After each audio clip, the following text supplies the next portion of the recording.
Good afternoon. My name is Ray Kuhl. I'm CEO of PBSI Technology Solutions. I want to welcome everybody to today's webinar.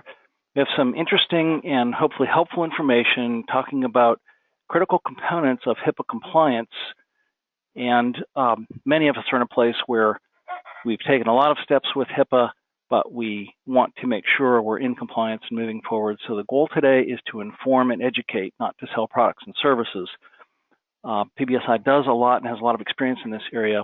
I'm joined today by my friend and colleague Janet Reed, who is Director of PBSI's Security Compliance Services. Specifically related to Janet's expertise includes HIPAA compliance and HIPAA documentation, and you'll hear from Janet today for most of our content. So welcome. So our short agenda is Janet will talk about HIPAA's place in the IT security rule, or place in IT security, including the security rule, some information about risk assessment, some information about preparing for an audit. And we'll do a short demonstration at the end of some cost-effective online tools that allow compliance to be monitored from afar that are really, really helpful. And hopefully this will all be very informative content. Once again, thank you for joining. So for some of you, I want to thank you very much. You've been PBSI clients for years and years, in some cases, decades. And also for those who've attended many, many of our webinars, we try to be helpful with content and appreciate your continued attendance and support of these webinars. So for those of you not familiar with PBSI, we provide technology services specifically for healthcare in Ohio, Kentucky, and Indiana. And one of the most important things to know is that we have a large number of staff. 22 of our staff have been with PBSI for 10 years or more, and that includes Janet Reed and a number of others, really, really good people. And those of you who are PBSI clients know that you don't care about Ray, the CEO, you care about all the folks who help you on a daily basis, whether it's with security or healthcare technology in different areas. So the experience that we've gained from over 30 years in working with medical offices and hundreds of physicians have resulted in the information that we've summarized today to assist with planning for improvement of security measures and HIPAA compliance. So for those of you who are in attendance, you know why this is important. You're the, quote, smart people. You know that continued learning is really important and that the internet is a really dangerous place and that we have an obligation, a responsibility to protect patient information, and we have an obligation to protect the financial health of our practices. So security to us is not a buzzword or a set of things we do in order to dot the I's and check the boxes so we can have a form that we've filled out. It's actually to learn what it means to be in compliance and how to make sure we know we are in compliance and that we are actually doing the things we need to protect patient information and employee confidentiality information. So today we're not going to talk about, but it's an important component, traditional security measures, having the right firewall and antivirus and auto patch updates in place. Those things are all important. So the piece we're going to talk about today relative to HIPAA compliance is understanding or communicating some things, including new things about HIPAA compliance and understanding what the standards are currently, ensuring and providing tools to help meet those standards and monitor and document that we've been doing so, and then where employee education falls into that role. So with this, I am happy to turn over the ball to Janet Reed, my colleague, who is going to take us from here. And Janet, you are in control. Welcome, Janet Reed. Good afternoon, and thanks for attending. Today I'm going to be discussing the HIPAA security rule, the security risk assessment, and preparing for an audit. From the responses to the questions on registration, I see some of you are looking for information on updating your security policies. Others just need assurance with compliance. The fact that you have chosen to listen today shows that you're paying attention to the security of your patient data. My hope today is to help you with the understanding of the importance of completing and implementing the security rule. The security rule was written to protect data in an electronic format. It's been 21 years since HIPAA was introduced, and additional policies have been added along the way to reflect changes to the way that we store and share our patient data. In 2003, the privacy rule was released. This rule would govern who and how much we shared. Remember the minimum necessary rule. The privacy rule told us to safeguard our data, but really didn't tell us how. In 2005, the security rule gave us guidelines to help us with the added responsibility of safeguarding our data and our electronic data. All electronic PHI that's created, received, maintained, or transmitted by a covered entity or a business associate is subject to the security rule. Some refer to the security rule as the CIA of electronic PHI because it covers confidentiality, integrity, and availability. The security rule includes 3 groups of safeguards. They're administrative, physical, and technical, and over half of them are administrative. The security rule takes into consideration that these rules have to apply to all size facilities and practitioners, from big hospitals to the solo practice. With that in consideration, the rules are specified as either required, and that means that you must have the stated policy and it must be implemented. And some examples of required safeguards would be that you have to have unique passwords, a disaster plan to recover your PHI, a business associate agreements, training, and audit logs. Other rules are addressable, and that doesn't mean that you can just skip the addressable rule. Addressable means it's a little flexible, so you can modify the addressable policies to fit your practice as long as you justify why you need to modify the policy rule. Addressable rules would be encryption of data stored on a device, maybe an employee log-off policy, or employee password management. And we have to strive to create culture of compliance. And to do that, we need to create policies and procedures to safeguard our data. We are required to train employees on these policies and procedures. Employees need to understand the policies and understand the penalties for not following the rules to safeguard the patient data. A little bit of trivia for you. HIPAA is administered by the U.S. Department of Health and Human Services, and that's the HHS. Has civil enforcement by the Office of Civil Rights, the OCR, and criminal enforcement by the Department of Justice, the DOJ. So if you want additional reading materials, if you just do a Google search for Security Rule 101, you'll get a lot of information that you can print out and read. The security risk analysis is made up into 2 parts. It's the risk assessment, and then it's the security of the IT infrastructure assessment. The most important requirement of the security rule is that you complete the security risk assessment. The risk assessment gives us guidelines to find risk and vulnerability in our security and day-to-day procedures. In essence, it's a list of questions that help us assess where we are vulnerable. If you participated in meaningful use or plan to participate in MIPS, the #1 core objective was and still is to complete the risk assessment. And if you pass meaningful use, then you said that you have a risk assessment. Our goal is to produce a detailed report to close any compliance gaps. The security rule also states that you must secure your IT infrastructure. You're required to have monitoring in place to make sure you safeguard the integrity of your data. So are your software patches up to date on each computer or device? Do you have an up-to-date antivirus? Are your computers scanned for viruses? So who's watching out for all of this? So what are the steps to completing the risk assessment? You start by taking an inventory of all the devices where electronic PHI is stored or has the potential to be stored.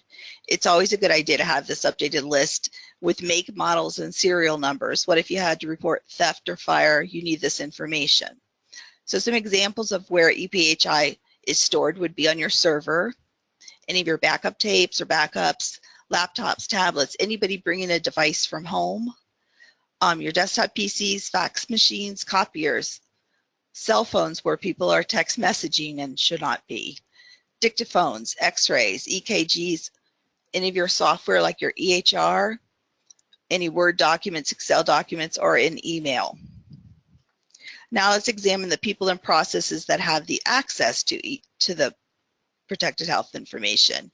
Get out your policy and procedure manual. You will be asked to confirm you have required policies and procedures in place.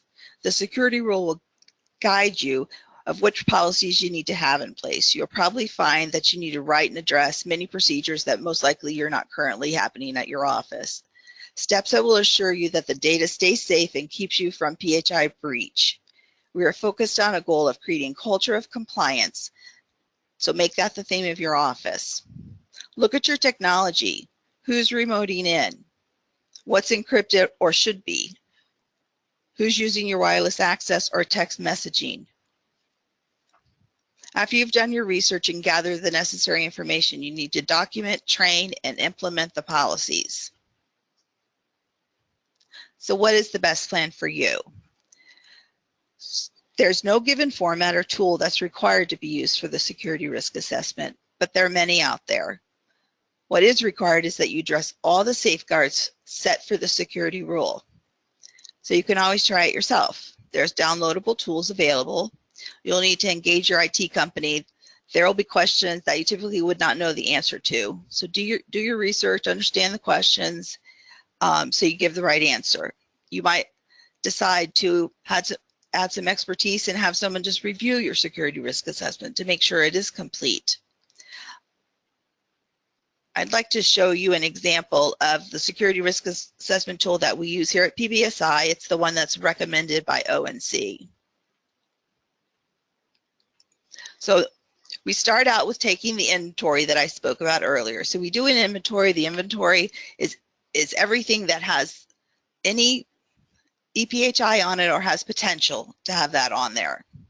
Then we'll go through a series of screening questions based on the security rule to address policies and procedures that need to be in place. And you would answer each of those: addressed, partially addressed, not addressed. And there's no wrong answers. The auditors don't expect you to answer addressed to all the policies and procedures. Then we look at the people and process that handle the electronic PHI. So we'll give an example of a procedure or process that needs to be in effect.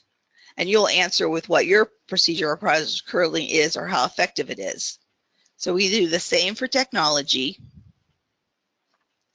And then at the end, after completing the series of questions, we end up with an action list and we know what needs to be addressed.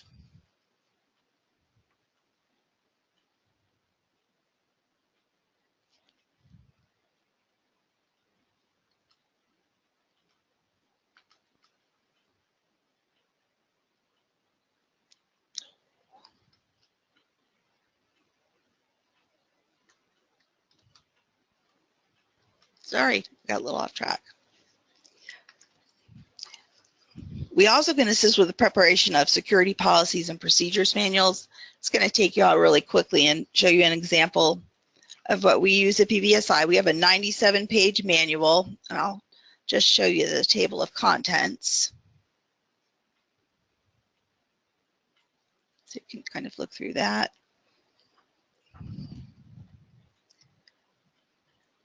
This manual covers the privacy rule and the security rule, and the manual is modified to fit your practice, including all the necessary forms and logs that you need for compliance.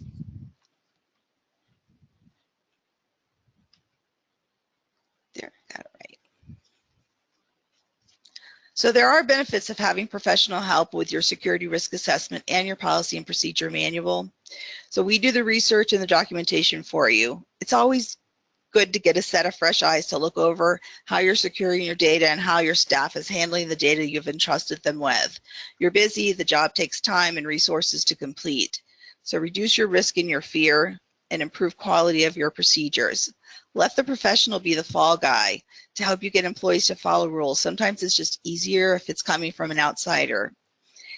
If you've attested for meaningful use, please make sure you have the risk assessment in place, because I have helped many clients through audits, and trust me, you do not want to tell the doctors that you failed the audit and the money you've already spent is going to have to be taken back. Oh, are you ready for an audit? It's not a matter of will you be audited, it's when will you be audited. I just read an article that 1 out of 5 providers who had tested for meaningful use will be audited.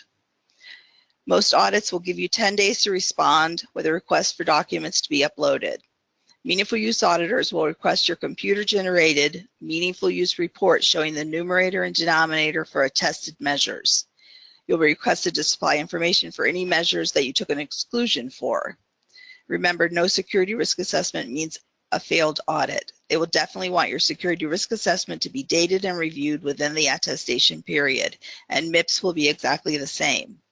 In 2017, the OCR received and added $4 million to the $43 million budget. This additional $4 million will be used just for the audit program. It's time to start paying attention to all the rules. In 2016, OCR audits were only desk audits, but plans in 2017 are to do on-site audits as well. Most audits start with a pre-screening questionnaire, then list requested documents to be uploaded, such as your policy and procedure manual, your business associate agreement, and your security risk assessment. And if the OCR sees compliance issues, they'll have the authority to come out and conduct a further investigation. You need to prepare in advance and start documenting. You need the security risk assessment. You need a breach notification log and investigation action documentation. You have to document employee HIPAA training. And your training is ongoing at least once a year at a minimum. Don't let employees tell an auditor, "Oh, I didn't know that." Employee sanction policies signed for each employee or volunteer, including temporary employees. Do the employees know that there's fines and penalties if they do not follow the rules? That's required. Policy and procedure manual covering all aspects of HIPAA privacy and security rules. Your security risk assessment is your guide to the needed policies. So train and reinforce your staff of policies. The auditors are going to want to talk to your staff. Here's a few of the logs that we put in place for our clients. You should be using something like this as well. Auditors are going to ask to review your employee training. As you work through the risk assessment, you'll complete a log of action items. This shows that your risk assessment is work in progress, and it's supposed to be ongoing. So you should have things that you're working on. Very important is a privacy incident log. So your report, do the employees that know where to report a privacy incident? You must assign a HIPAA security officer for your organization. They need to know who and how to report a privacy incident, and training is essential.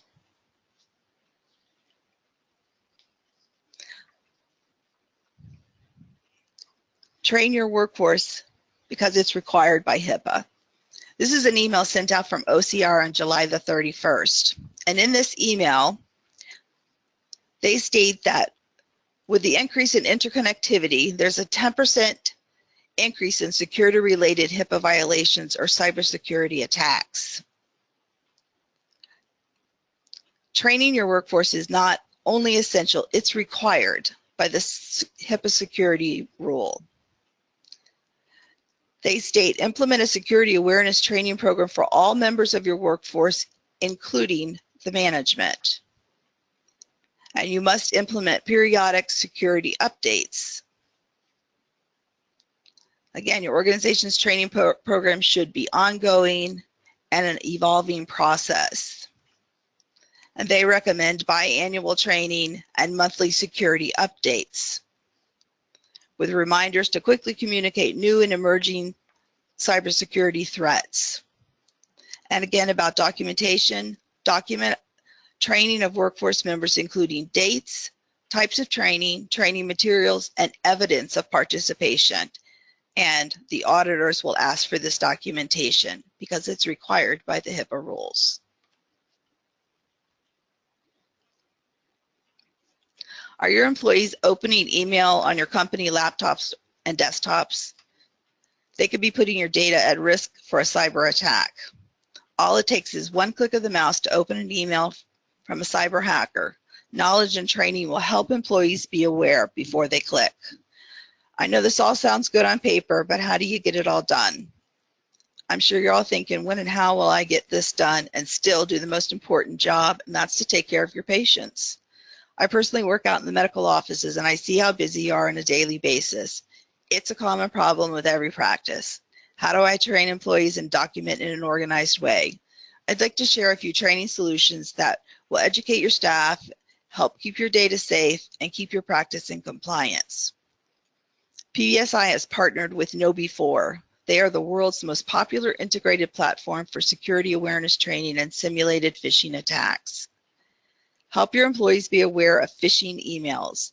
Allow us to set up training campaigns, sending employees emails that look to be current, interesting information, emulating what the cyber hacker sent out. We track and record how your employees handle these emails. This allows training and awareness for your staff and retraining for those who are the habitual clickers. You receive a report with documented training and results. From on-site annual training to monthly email reminder training, we are here to help you.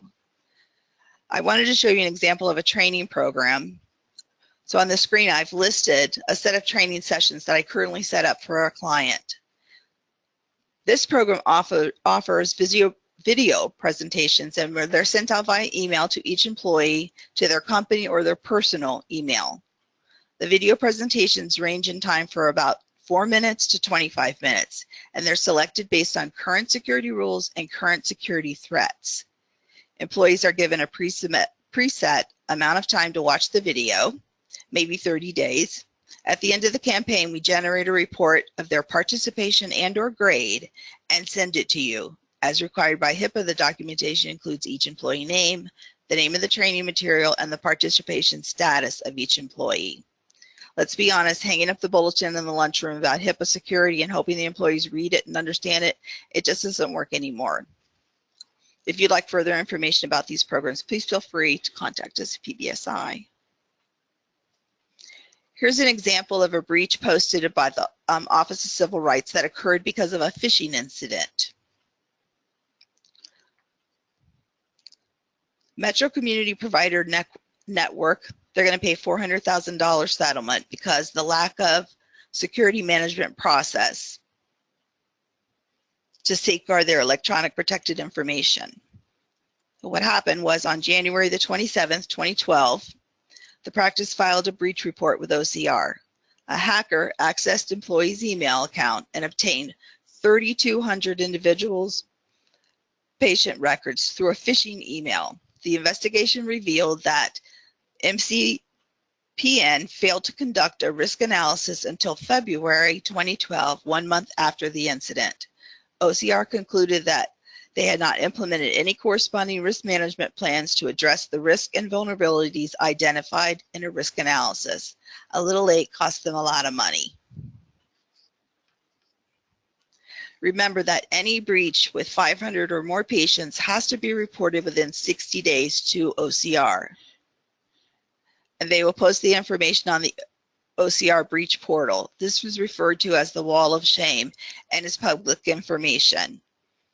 You can Google OCR breach portal and see this at any time. And you'll notice if you look in this one that I just pinned on here today, that you can see this one came from email, unauthorized access, hacking email, unauthorized access email, hacking email, hacking email, hacking email.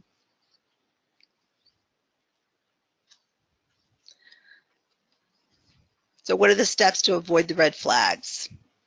You document your progress. Your security assessment is ongoing and always updating. Make sure you have HIPAA security action log. Document what you found lacking upon that first initial assessment and update those employee forms. Have an employee training program. Make sure that you have a breach log. Does staff know how and who to report a privacy incident to? Make entries. They can be handwritten. If an auditor sees that your staff has reported violation, it's a good thing because they're paying attention. And then document the corrective actions that you've taken after each violation. All the conversations, any of the emails, the meetings, how responsively did you correct, communicate, and update the policies to correct that incident. Secure all your electronic PHI. This is the most important item you must learn, you must address. Encrypted data is excluded from breach. Remember, encrypted data is excluded from a breach. If it was me, I would have BitLocker encryption on every laptop. Hard passwords are good passwords.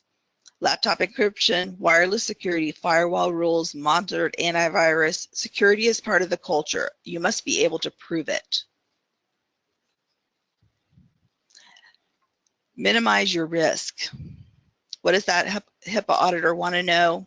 That you understand the HIPAA requirements and that your entire staff understands HIPAA requirements, that behavior in your office reflects that understanding, and that you've secured your data, that you actively are working on a plan and making regular progress.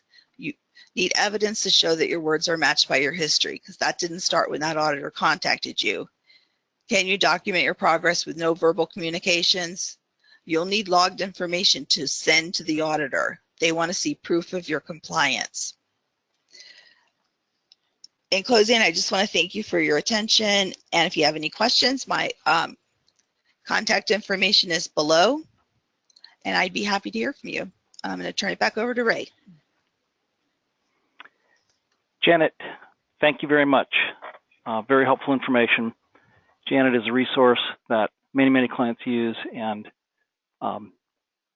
her services and supporting team are available to clients. So this, for those of you who've been long-term clients, you should know that this set of HIPAA compliance services is new to PBSI. We've taken the staff that used to do EHR implementation and training with these, hundreds of physicians where we helped go through this process of EHR implementation. We've learned so many things about HIPAA, and now we have the resources to help practices with cost-effective, efficient assistance to help you actually bring the policies into compliance, not just learn about what the policies are.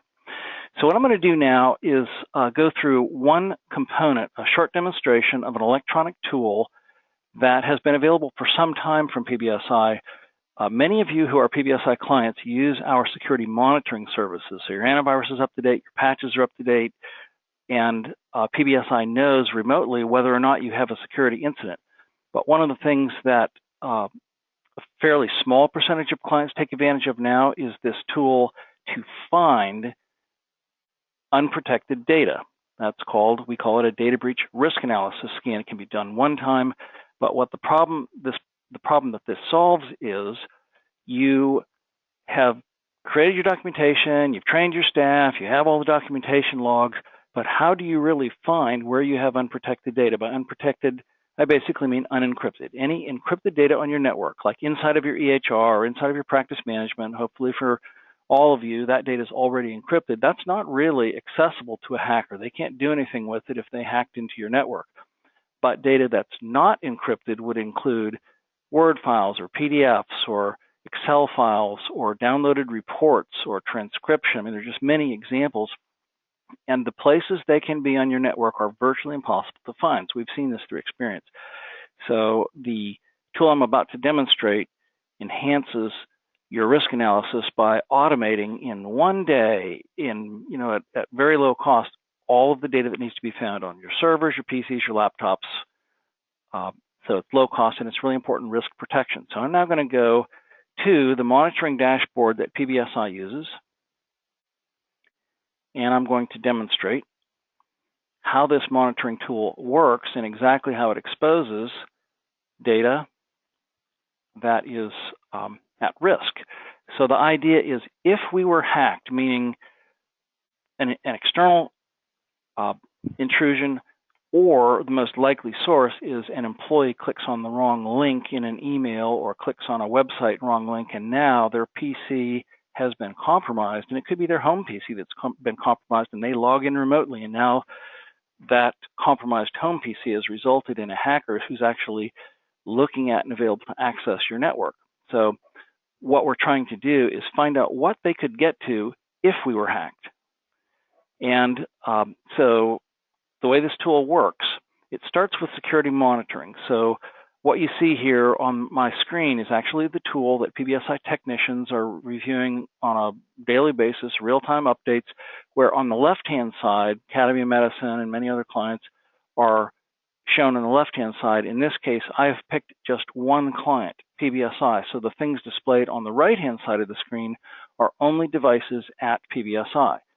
So the technicians have an online dashboard where they're getting alerts. So those are looking at servers, workstations, mobile devices like iPhones or iPads, other network services that are connected to your network, like fax machines and copiers and refrigerators that may protect expensive medications or immunizations. So those are the kinds of things that can be reported. So what you're seeing here is servers, and this is the list on the top of my screen. I'm going to call this the north panel. This is the list of servers at PBSI, so I can scroll through. Now we have a bunch of servers. Most of you would have 1 or 2 or 3 servers, or none possibly. Then when I select something on the north panel, so I'm going to select a particular server that we use at PBSI to report all kinds of other network activity.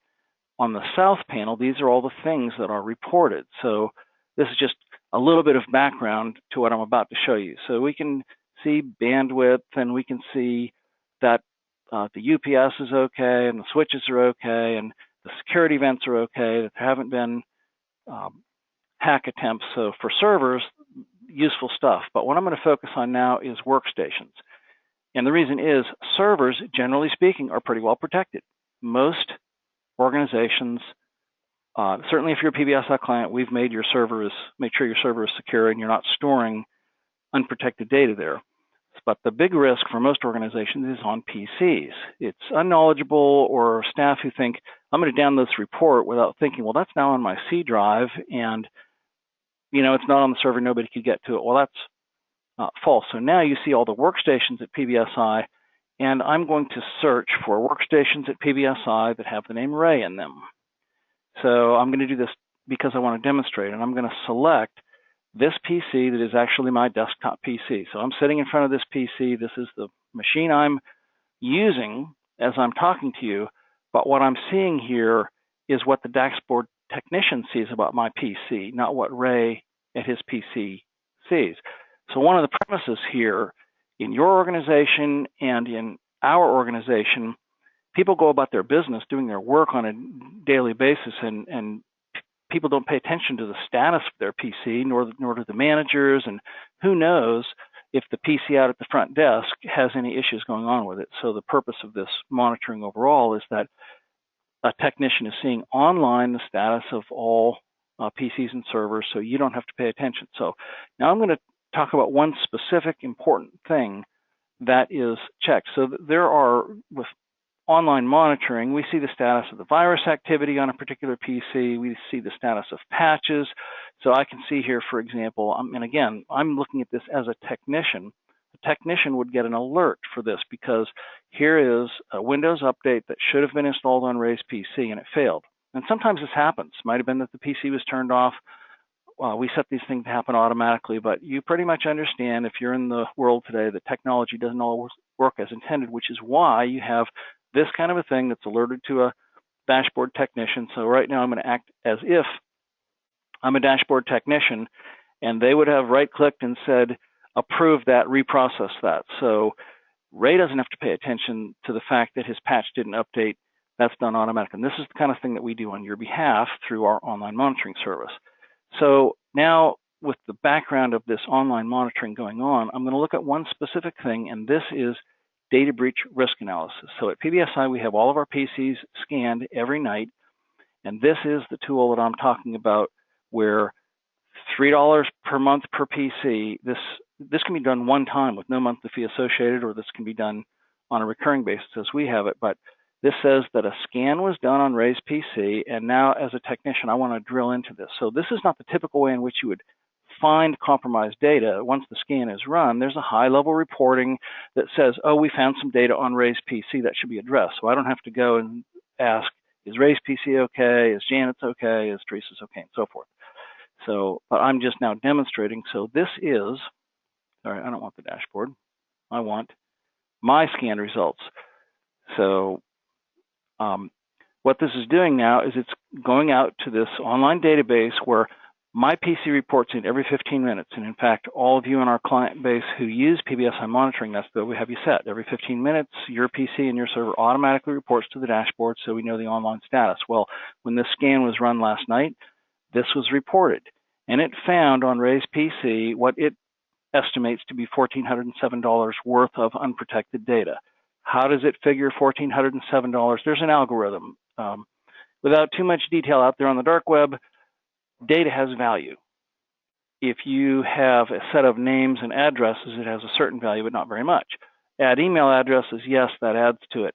Add a social security number, that's worth more. Add a date of birth, that's worth more. Credit card number, that's worth more, and so forth. So the number of records that it thinks it may have found on my PC times its value. So we have some customers where we run a scan and there's $1,200,000 worth of data on a PC, or there's $694,000 of data on a PC, and it's like, whoa.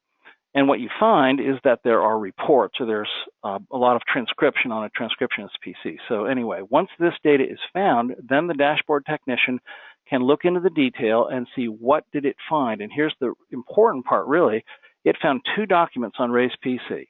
One of them was in my documents folder, and the file name is sample file with dummy SS numbers. That's actually the file name, and the technician can look and see, well, it found what appears to be a date of birth and 4 different social security numbers. So this is a test file. I keep it out here so you can see by the ending numbers, these aren't real social security numbers, but sure enough, it found the file and it alerted me. So what would we do once we found that was there? The way this works is the scan is run, the information's accumulated, and then we review this with the client and say, okay, so here are the files found. What do you want to do? Do you want to encrypt that file? Do you want to delete it? Here's another file that it found. This is a PDF that interestingly is on my OneDrive. So it's not even stored on my C drive. It's just a drive that I'm connected to, and it found a couple of dates of birth. And sure enough, that's actually a document that I keep on my OneDrive that has date of birth of my son and my granddaughter, and I leave it there for a demonstration because I don't consider it particularly critical.